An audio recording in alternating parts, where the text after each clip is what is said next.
Fatal Strike Productions presents An Elf's Quest. Produced and edited by Nathan Boston. Narrated by Steve Fortune.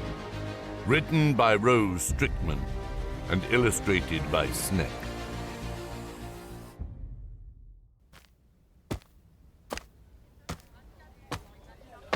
It was late afternoon when the elf walked into the small village.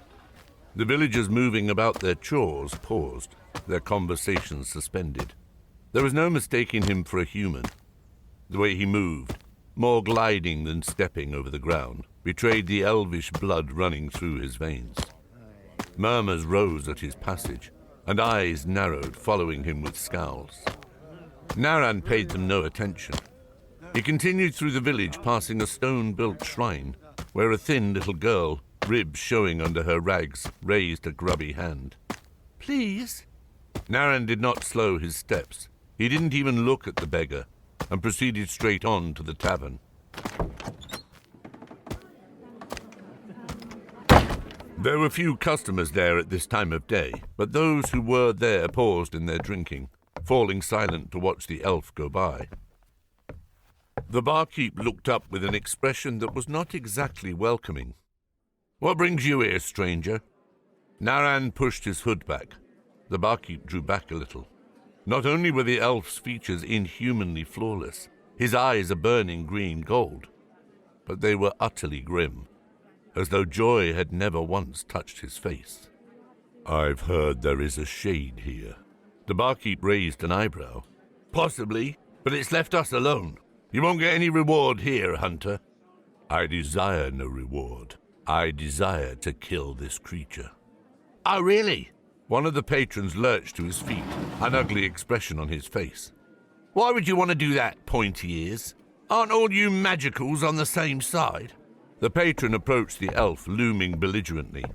"Shouldn't you be cuddling up to the serpent, pointy boy? Shouldn't you be—" Before anyone could see Naran move, he had the man pinned to the bar with his arm behind his back, a hair's width from cracking the bone. Silence fell on the tavern. "I told you," Naran said. "I desire no reward beyond the monster's death." He held the man down a heartbeat longer before letting him go.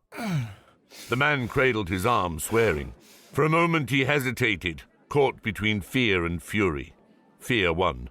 With a further curse, he turned and left the tavern. Naran didn't watch him go. He turned back to the barkeep. "An ale, please." Night had fallen over the village. The tavern should have been roaring on a summer's evening like this, but not tonight. Now only a few villagers snuck in to buy a drink, look at the elf still sitting motionless at the table, and dart out whispering. Naran ignored them and the barkeep's increasingly sour looks. His gaze had turned inward, his thoughts drifting to old, dark memories. Then, abruptly, his eye snapped up. "It's here." "What's here?" said the barkeep, as the window shutters exploded. The barkeep screamed, diving behind the bar as the long whip of darkness thrashed, wrecking the window and the wall around it. Naran leapt to his feet. His heart pounded with determination and a fierce joy. Here at last was his enemy. He drew his sword. A great, shining, curved blade, and darted outside. The village was in chaos. Great ropes and veins of darkness, so much blacker than the summer night, thrashed and coiled through the streets. Thatched roofs collapsed under the glancing assaults. Doors smashed and walls fell. The villagers ran, screaming in terror. Some tried to fight back, but their weapons went straight through the tentacles of shadow. Naran scanned the scene quickly. He needed to find the shade itself, not just its tentacles. There, standing by the shrine, a column of pure, unutterable darkness, like a cut in reality itself. The tentacles radiated from it. Naran ran, leaping over tentacles and ducking beneath their blows. One hand gripped his sword. The other was tucked inside his jacket, gripping something there. A shrill scream sounded. It was the beggar girl from earlier. She was cowering, arms over her head, while the shade's tentacles grabbed for her. Naran swooped down and scooped the girl up,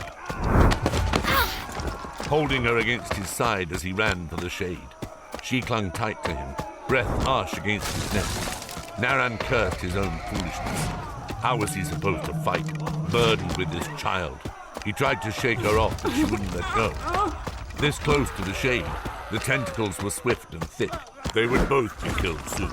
With his free hand, Naran yanked out a scroll from his jacket. "Unroll it for me," he ordered the girl, shoving it at her. She blinked at him, then rather to his surprise, she pulled it open quickly. Naran, who had spent hours mulling over this scroll, found the relevant line immediately. As the shade's tentacles drew ever nearer, encircling him and the girl in a cage of shadows, he read aloud, "Naun anu lik tribindo." The air itself seemed to shatter. The scroll burst into flames. The girl squealed and clutched Naran tight. The monster let out a silent, rippling scream. That was all Naran needed.